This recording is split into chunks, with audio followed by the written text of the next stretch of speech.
بسم اللہ الرحمن الرحیم 15ویں نیشنل مجلس شورا جماعت احمدیہ لائبیریا۔ اللہ تعالیٰ کے فضل سے جماعت احمدیہ لائبیریا کی 15ویں مجلس شورا کا انعقاد 28 مئی 2023 کو شاہ تاج احمدیہ ہائی اسکول منرویہ کے آڈیٹوریم میں ہوا۔ مجلس شورا میں شرکت کی غرض سے نمائندگان کی آمد کا سلسلہ ایک روز قبل ہی شروع ہو گیا۔ نمائندگان کی آمد کے ساتھ ساتھ رجسٹریشن کا عمل جاری رہا اور ان کو کارڈز مہیا کیے گئے۔ امسال مبلغین و معلمین، ممبران نیشنل عاملہ اور لجنہ عمائلہ کی نمائندگی کے ساتھ کل حاضری 167 رہی۔ دوپہر 12 بجے نوید احمد عادل صاحب امیر و مشنری انچارج لائبیریا کی زیر صدارت پہلے اجلاس کا آغاز تلاوت قرآن کریم سے ہوا۔ بعدہ مکرم امیر صاحب نے نظام شورا کی اہمیت و برکات پر تقریر کرتے ہوئے نظام شورا کے طریق کار کو مفصل طور پر بیان کیا۔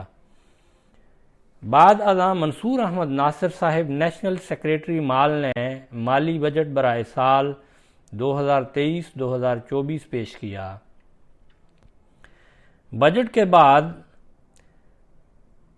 ٹیپیما کوٹو صاحب نیشنل جنرل سیکریٹری نے حضور انور ایدہ اللہ تعالی بنصر عزیز کی ہدایت کی روشنی میں گزشتہ 3 سال کی تجاویز اور ان پر عمل درآمد کی رپورٹ پیش کی۔ پھر مکرم امیر صاحب نے گزشتہ تجاویز پر غور و خوض کے لیے ذیلی کمیٹیاں تشکیل دیں۔ ناصر احمد کالوں صاحب، محمد زکریا صاحب، منصور احمد صاحب مبلغین سلسلہ اور ڈاکٹر عبدالحلیم صاحب صدور مقرر کیے گئے۔ ان کی معاونت کے لیے معلمین سلسلہ، ممبران نیشنل مجلس عاملہ اور نمائندگان پر مشتمل کمیٹیاں قائم کی گئیں۔ کمیٹیوں کی تشکیل کے بعد نمازوں کی ادائیگی اور ظہرانہ کے لیے وقفہ کیا گیا۔ اس کے بعد ذیلی کمیٹیوں نے مقررہ جگہوں پر اپنے اجلاسات منعقد کیے۔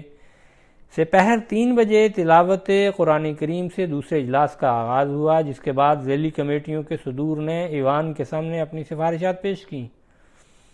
ایوان میں موجود نمائندگان کو بھی اظہار خیال کا موقع دیا جاتا رہا